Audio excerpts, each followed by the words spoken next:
అయితే ఆ దూత, భయపడకుడి,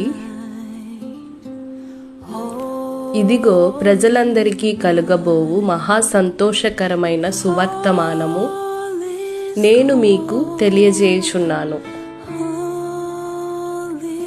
దావీదు పట్టణమందు నేడు రక్షకుడు మీ కొరకు పుట్టియున్నాడు.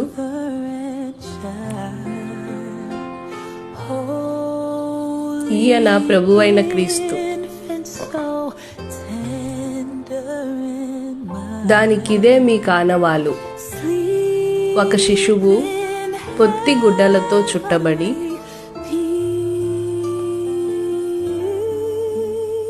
ఒక తొట్టిలో పండుకొని ఉండుట మీరు చూచెదరని వారితో చెప్పాను.